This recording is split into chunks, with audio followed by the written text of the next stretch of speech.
எங்க அப்பா பேர்ல எதுவுமே இல்லை. எல்லாமே அம்மா பேர்ல தான் அவர் வாங்குவாரு. அம்மா தான் தெய்வம்.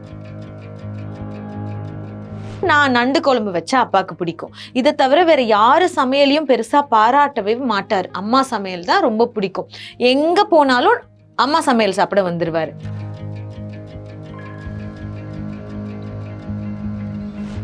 எங்க அப்பா வந்து இப்போ இந்த ரூம்ல நம்ம 4 பேர் இருக்கிறோம்னு வச்சுக்கோங்க.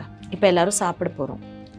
இவர் என்ன சாப்பிட்றாரோ அதுவே எல்லாருக்கும் கொடுக்கணும், இல்லாட்டி அவர் சாப்பிட மாட்டார். செருப்பை கழட்டி வச்சுட்டு போய் விஷ் பண்ணிட்டு வந்து பார்க்கும்போது செருப்பு காணாம போயிடும். அந்த பளிச்சு வெள்ளை செருப்பை வந்து நிறைய வாட்டி தொலைச்சிருக்காரு. ஒரு வாட்டி எங்கள்கிட்ட சுவாரஸ்யமா சொன்னாரு, மேடையில இருந்து இறங்குறாராம், ஒருத்தன் வந்து அந்த வெள்ளை செருப்பு தூக்கிட்டு போறானா, என் செருப்பு அந்த பையன் எடுத்துட்டு போறான், கொஞ்சம் கூப்பிடுங்களேன் அப்படின்னு சொன்னா, ஐயா ஏன்பா என் செருப்பு எடுத்துட்டு போற ஐயா. பிறந்ததுக்கு அப்புறமா 5000 ரூபாய் கட்ட சொன்னாங்களாமா ஃபீஸ். 5000 பில்லு நீங்க கட்டிருங்கன்னா அதை கட்டுறதுக்கு எங்க அப்பா கையில பணம் கிடையாது. அதனால அந்த பணத்தை எங்க அப்பா ஏற்பாடு பண்ணிட்டு வர்ற வரைக்கும் 2 நாள் எக்ஸ்ட்ரா எங்க அம்மா என்ன ஹாஸ்பிட்டலே வச்சிருந்தாங்களாம்.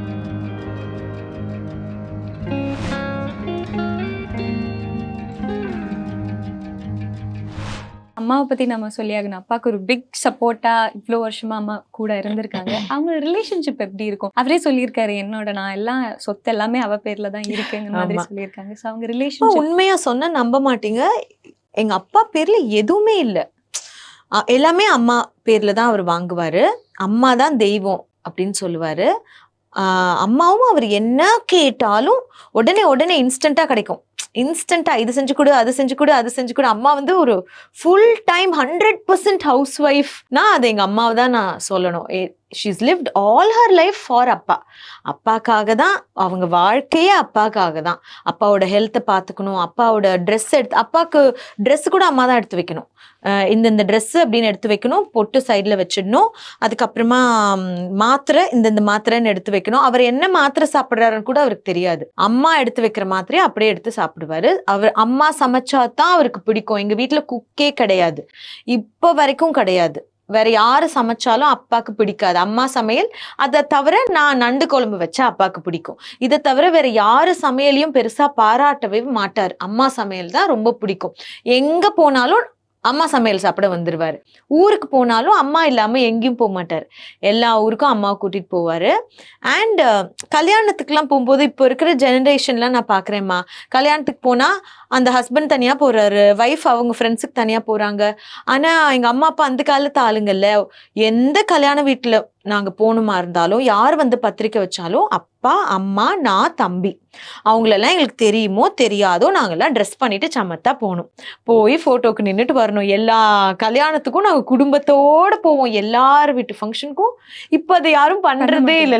நானே பண்றது இல்லை. நான் என் குழந்தையில எல்லா கல்யாணத்துக்கும் கூட்டிட்டு போறேன்னா கிடையாது. பட் அப்பா வந்து அப்படித்தான் இருக்கணும், அதுதான் மரியாதை. அடுத்த நாள் எக்ஸாம், அதெல்லாம் நீ படிச்சுப்ப, வா போகணும் கல்யாணத்துக்கு அப்படின்னு சொல்லி அது மாதிரி எல்லாருக்கும் மரியாதை கொடுக்கணுங்கிறதுக்கு ரொம்ப ரொம்ப இம்பார்ட்டன்ஸ் தருவாங்க. ஒரு பெஸ்ட் பிஸ்னஸ் மேன், அதே மாதிரி ஒரு பெஸ்ட் ஹியூமன் பீயிங்கா அவர்கிட்ட பார்த்த ஒரு குவாலிட்டினா என்னவா இருக்கும்? எங்க அப்பா வந்து இப்போ இந்த ரூம்ல நம்ம 4 பேர் இருக்கிறோம்னு வச்சுக்கோங்க. இப்போ எல்லாரும் சாப்பிட போறோம். இவர் என்ன சாப்பிட்றாரோ அதுவே எல்லாருக்கும் கொடுக்கணும், இல்லாட்டி அவர் சாப்பிட மாட்டார். அது அவரோட நேச்சர். ஒருத்தரை பார்க்க வச்சு சாப்பிட்றது அவரால் பண்ணவே முடியாது. அது ஒர்க்கரா இருக்கட்டும், குக்கா இருக்கட்டும், டிரைவரா இருக்கட்டும். எங்க அம்மா வீட்டில் வந்து டிரைவரை வெளியில வச்சு சாப்பாடு கொடுக்கறதுலாம் கிடையாது. எங்க அப்பா கூட டைனிங் டேபிள்ல உட்காந்து சாப்பிடுவாங்க. ஸோ அந்த சாப்பாடு விஷயத்துல ஈக்குவாலிட்டி இருக்கணும். ஏன்னா ஒரு காலத்துல சாப்பாட்டுக்கு ரொம்ப கஷ்டப்பட்டிருக்காரு.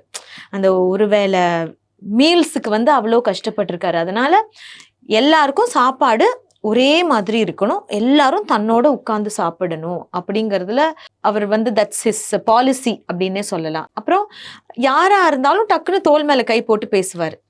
அவருக்கு அதுதான் பிடிக்கும். எல்லாரும் சமம். எங்களுக்கு சின்ன வயசுல இருந்தேமா ரிலிஜன், காஸ்ட் இது எதுவுமே எங்க அப்பா சொல்லி கொடுத்ததே கிடையாது. நான் எப்பவுமே சொல்லுவேன், இவங்க வந்து லோ காஸ்ட், இவங்களை வந்து ஆனாலும் நான் நல்லபடியா நடத்துவேன் இப்படின்னு சொன்னாலும் தப்பு.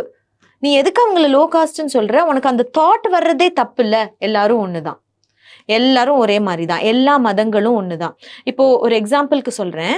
ஒரு வாட்டி நாங்கெல்லாம் டூர் போயிருந்தப்போ எங்க அப்பாவோட ஃப்ரெண்டு அப்புறம் இன்னொரு முஸ்லிம் ஃப்ரெண்ட் வந்திருந்தார்.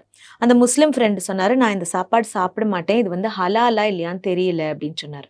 ஸோ எங்க அப்பாவோட அந்த ஃப்ரெண்டு வந்து, எங்க அப்பா ரொம்ப ஒரு பெரியாரிஸ்ட் அப்படிங்கறனால, என்னது இது, வாட் இஸ் திஸ், ஹலால்லாம் ஒரு விஷயமா அப்படிங்கிற மாதிரி சொன்னோன்னே எங்க அப்பா கோவம் வந்துருச்சு.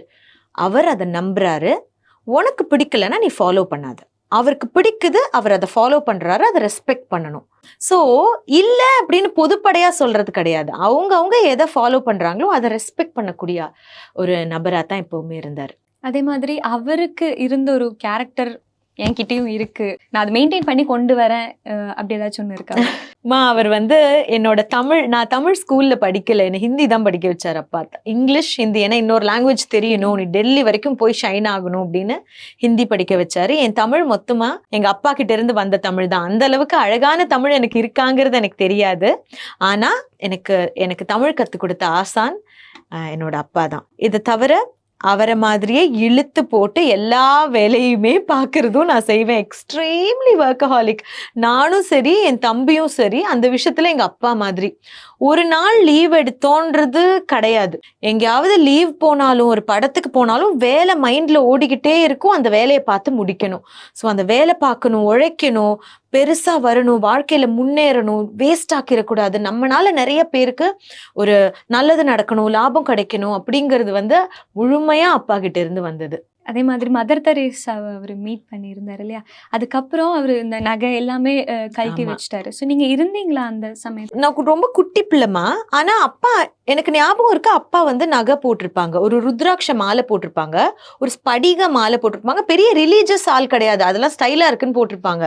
அப்புறம் ஒரு பெரிய கோல்ட் செயின் போட்டிருப்பாங்க, டூ ஆர் டை அப்படின்னு ஒரு பிரேஸ்லெட், பெரிய பிரேஸ்லெட் போட்டிருப்பாங்க, கோல்டு வாட்ச் போட்டிருப்பாங்க, மோதிரம் போட்டிருப்பாங்க, ஒரு பெரிய பச்சைக்கல் மோதிரம் போட்டிருப்பாரு. ஸோ இதெல்லாம் அப்பா போட்டிருப்பாரு. ஏன் எனக்கு இது ஞாபகம் இருக்குன்னா, டெய்லி காலையில அம்மா வந்து இதை சோப் போட்டு வாஷ் பண்ணி வைக்கணும், வாஷ் பண்ணி ட்ரை பண்ணி வைக்கணும், அதை போட்டுட்டு போவார். திரும்ப அடுத்த நாள் காலையில வாஷ் பண்ணி ட்ரை பண்ணி வைக்கணும், அதை போட்டுட்டு போவார். ஸோ டெய்லி காலையில அப்பா நகையை வந்து கழுவி தான் போடுவாங்க. அதனால எனக்கு ஞாபகம் இருக்கு, ஒரு நாள் வாஷ் பண்ணாட்டியும் வெயிட் பண்ணி வாஷ் பண்ணி ட்ரை பண்ணிட்டு தான் போட்டுட்டு ஆஃபீஸ் போவார். ஆனா இந்த கொல்கத்தா போயிட்டு வந்ததுக்கு அப்புறமா அவர் நகையே போடல. அது எனக்கு ஞாபகம் இருக்கு, சுத்தமா நகையே போடல. போட மாட்டேன், எனக்கு வேணாம், எல்லாத்தையும் கொண்டு போய் லாக்கர்ல வை, எனக்கு வேண்டாம் அப்படின்னு சொல்லிட்டாரு. அப்புறம் கடைசி வரைக்குமே போடல. அவரோட வாட்சும் போட மாட்டாரு, எதுவுமே. அந்த கை வந்து ஃப்ரீயா இருக்கணும், அவருக்கு எதுவுமே இருக்கக்கூடாது கையில, கழுத்துலயும் செயின் எதுவுமே போடல. அதனால சொன்னேன், அப்பாவுக்கு எதுவுமே வாங்கி தர முடியாதுமா. அந்த வெள்ளை கதர், அதுவும் காதில தான் வாங்குவாங்க, கதர் சட்டை, கதர் வேஷ்டி, கதர் துண்டு, சந்தனம் போட்டு, குங்குமம் போட்டு, ரப்பர் செருப்பு காலில். நாங்களும் நிறைய நாள் சொல்லியிருக்கோம், அப்பா நீங்கள் வந்து ஷூஸ் போடுங்க, நான் டயபெட்டிஸ் இருக்கு, காலில் அடிபற்றக்கூடாது, ஷூஸ் போடுங்க. அதே ரப்பர் செருப்பு தான். முன்னாடி அவருக்கு வந்து ஃபுல் ஒயிட் கலர்ல ரப்பர் செருப்பு. அது முன்னாடி கிடைச்சது ஒரு பிராண்ட்ல, அப்புறம் அது கிடைக்காம போயிடுச்சு, அவங்க மேனுஃபேக்சர் பண்றதே நிறுத்திட்டாங்க, இதெல்லாம் யாரும் போட மாட்டேங்கிறாங்கன்னு. அப்புறம் நாங்க இன்னொரு பிராண்ட்ல இப்ப வாங்கி கொடுத்தோம், அதே தான். 2 ஜோடி வச்சிருப்பாரு, ஒரு நாள் போடுவாரு, அடுத்த நாள் அதை வாஷ் பண்ணி வைக்கணும், இன்னொரு ஜோடி போட்டுட்டு போவாரு. அந்த ஒயிட் செருப்பை தவிர வேற எதுவும் போட மாட்டார். நிறைய நான் சுவாரஸ்யமா சொல்லணும்னாமா, அவர் கல்யாண வீடுகள்ல போய் செருப்பை கழட்டி வச்சுட்டு போய் விஷ் பண்ணிட்டு வந்து பார்க்கும்போது செருப்பு காணாம போயிடும். அந்த பளிச்சு வெள்ளை செருப்பை வந்து நிறைய வாட்டி தொலைச்சிருக்காரு. ஒரு வாட்டி எங்கள்கிட்ட சுவாரஸ்யமா சொன்னாரு, மேடையில இருந்து இறங்குறாராம், ஒருத்தன் வந்து அந்த வெள்ளை செருப்பு தூக்கிட்டு போறானா, என் செருப்பு அந்த பையன் எடுத்துட்டு போறான், கொஞ்சம் கூப்பிடுங்களேன் அப்படின்னு சொன்னா, ஐயா ஏன்பா என் செருப்பு எடுத்துட்டு போற, ஐயா உங்க செருப்புனா எனக்கு பிடிச்சிருக்கு ஐயா, அது நல்ல வெள்ளையா இருக்கு, உங்க ஞாபகமா நான் வச்சுக்கிறேன், சரி எடுத்துட்டு போ அப்படின்னு சொல்லி சொன்னாராம். எங்க அப்பாட்ட இருந்து எடுக்கிறதுக்கும் ஒன்றும் இல்லை, அவருக்கு கொடுக்கறதுக்கும் ஒன்றும் இல்லை, அவரோட நல்ல மனசும் அந்த அறிவும் தான் அவரோட பெரிய சொத்து. மதர் தெரேசாவை பார்த்து முடிச்சதுக்கு அப்புறம் வாட் இஸ் த சேஞ்ச்? அதுக்கு முன்னாடி இருந்ததும் அதுக்கப்புறம் இருந்த ஏதாச்சும் ஒரு சேஞ்ச் நோட்டீஸ் பண்ணிருக்கீங்க? நாங்க வந்து அப்பதான் அந்த டைம் தான் கரெக்டா பிசினஸ் கொஞ்சம் நல்லா வந்துட்டு இருந்த டைம். மதர் தெரேசாவை பார்த்துட்டு வந்ததுக்கு அப்புறமா எங்க வீட்டுல யாருக்கு பர்த்டேனாலும் நாங்க வீட்டுல கேக் வெட்டி கொண்டாட மாட்டோம், நாங்க ஒரு ஆசிரமத்துக்கோ ஒரு ஹோமுக்கோ போய் கொண்டாடுவோம். அது வந்து ஒரு ரூல் ஆயிடுச்சு. அது நான் கல்யாணம் பண்ணி வர வரைக்குமே அப்படித்தான், அதுக்கு அப்புறமாவும் நாங்க அதை ஃபாலோ பண்றோம். ஸோ அப்பா பர்த்டேக்கு ஒரு ஹோமுக்கு போவோம், அம்மா பர்த்டேக்கு ஒரு ஓல்டேஜ் ஹோமுக்கு போவோம், அப்புறம் தம்பியோட பர்த்டேக்கு வந்து மதுரா மாமனிதர் விருது அப்படின்னு சொசைட்டில பெரிய பெரிய விஷயங்களை செய்துக்கிட்டு வெளியில அவங்க பெருசா தெரியாதவங்க இருக்காங்கல்ல, அவங்கள ஐடென்டிஃபை பண்ணி வருஷம் 1,00,000 காசோலையும் ஒரு விருதும் கொடுப்பாங்க அப்பா. அது தம்பியோட பர்த்டே அக்டோபர் 22 வருஷம் அது பண்ணுவாங்க. என்னோட பர்த்டேக்கு ஒரு ஏதாவது ஒரு ஸ்பெஷல் ஸ்கூலுக்கு போவோம். டிசபிலிட்டிஸ் இருக்கிற குழந்தைங்க இருக்கிற இடத்துக்கு போய் அவங்களுக்கு அவங்க கூட சேர்ந்து பெருசா நாங்க பலன்னு கேக் வெட்டுறதுலாம் பண்ண மாட்டோம். அவங்க கூட ஒரு கொஞ்சம் டைம் ஸ்பெண்ட் பண்ணிட்டு வருவோம். நமக்கு கிடைக்கிற பொருளோட அருமை நமக்கு தெரியணும் அப்படிங்கிறதுக்காகவே அவர் இது செய்தாருன்னு தோணும். ஏன்னா நாங்க அந்த மாதிரி ஒரு ஹோமுக்கு போயிட்டு வந்து ஒரு வாரம் அப்படியே நெஞ்செல்லாம் அடைக்கிற மாதிரி இருக்கும். அதுக்கு மேல என்னமா போய் வாங்கி கேட்க தோணும். கிடைக்கிற 2 ட்ரெஸ்ஸே வாவ் 2 ட்ரெஸ் வாங்கி கொடுக்குறீங்களாங்கிற மாதிரி இருக்கும். இப்ப அதே மாதிரி அவர் சொன்ன ஒரு வார்த்தை, எல்லா நாடும் ஒரே நாடுதான், எல்லா மனிதர்களும் என் சகோதரர்கள் சொல்லியிருப்பாரு. ஆனா பதில் நீங்க முன்னாடியே சொல்லிட்டீங்க. இருந்தாலும் அது எவ்வளோ ஒரு இம்பார்ட்டன்டான ஒரு வார்த்தை, இல்லைன்னா எவ்வளோ ஆழமான வார்த்தைன்னு. காஸ்ட் இல்ல ரிலிஜன் இல்லைன்னு சொல்றோம், அது வேற. அதுல நம்பிக்கை இல்லை அப்படின்னு அப்பா சொல்றது வேற. ஆனா நான் இந்தியன் அப்படின்னு ஐ எம் வெரி பேட்ரியாட்டிக்மா. அது எத்தனையோ வெளிநாடுகளில் வந்து எனக்கு வேலை செய்யறதுக்கு வாய்ப்பு கிடைச்சும் நான் போகலை. என்னோட நாட்டில் தான் இருப்பேன். ஏன்னா நான் படித்த எஜுகேஷனல் சைக்காலஜிக்கு வந்து கனடாலெல்லாம் பெரிய சம்பளமும் பெரிய வாய்ப்புகளும் இருக்கு. ஆனால் என்னோட நாட்டுக்கு தான் இது தேவை, நான் இங்கே தான் இருப்பேன் அப்படின்னா அதில் அவருக்கு பெருமை. ஆனால் நீ ஏன் இந்தியன்னு சொல்ற? எல்லா கண்ட்ரீஸும் ஒன்று தான். எல்லா கண்ட்ரீஸ்லயும் நமக்கு சொந்தங்கள் இருக்கு. நான் என்னைக்கு நாட்டை பெருசா தூக்கி பிடிக்கிறனோ மற்ற நாட்டுக்கார மேல எனக்கு பாசம் குறைஞ்சிரும். அப்படி இருக்கிறனாலதான் இன்னைக்கு நிறைய யுத்தங்கள் எல்லாம் நடக்குது. அதனால உலகத்துல எல்லாரும் நமக்கு தேவை, எல்லாரும் நம்ம சொந்தம்னு நினைக்கணும் அப்படின்னு தான் சொல்லுவாரு. கணியன் பூங்குன்றனார்னு world conference and exhibition centre ஈசிஆர்ல ஆரம்பிக்கணும்னு சொல்லியிருக்காரு. அந்த வேலையெல்லாம் எப்படி போயிட்டு இருக்கு? அது அவர் கடைசியா ஆசைப்பட்ட விஷயமா? 2-3 விஷயம் டூரிசம் டிபார்ட்மெண்ட்டோட அவர் பண்ணணும்னு ஆசை. அதுல ஒண்ணு வந்து இந்த தமிழ்நாடு டூரிசம் அவார்ட்ஸ். அது கிட்டத்தட்ட 6 வருடங்கள் அப்பா பிரைவேட்டா அவரே எடுத்து பண்ணி இந்த டூரிசம் ஃபீல்டுல நல்லா செய்துட்டு இருக்கிறவங்களை ஐடென்டிஃபை பண்ணி ஹோட்டல்ஸ், ஏஜென்ட்ஸ் இந்த மாதிரி ஐடென்டிஃபை பண்ணி அவங்களுக்கு அப்பா தன் செலவுல அவார்டு கொடுத்து ப்ரோக்ராம் நடத்திட்டு இருந்தாங்க.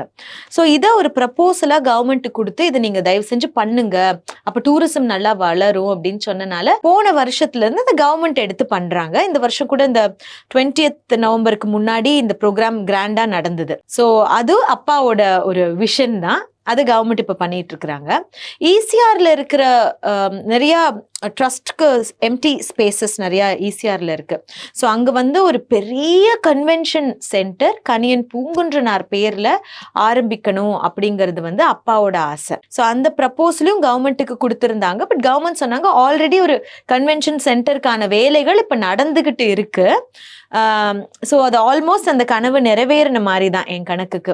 ஆனா கணியன் பூங்குன்றனார் யாருன்னே நிறைய பேருக்கு தெரியாம இருந்தது. அவரோட ஊரை வந்து அப்பா தேடி போய் அங்க வந்து ஒரு மெமோரியல் எழுப்புறதுக்கு வந்து கண்டிப்பா உதவியா இருந்தாரு அப்படிங்கிறது வந்து எங்களுக்கே ரொம்ப பெருமைக்குரிய ஒரு விஷயம். யாதும் ஊரே யாவரும் கேளீர் அப்படிங்கிற ஒரு அழகான விஷயத்த வந்து கணியன் பூங்குன்றனார் தான் அந்த உலகத்துக்கு சொன்னது.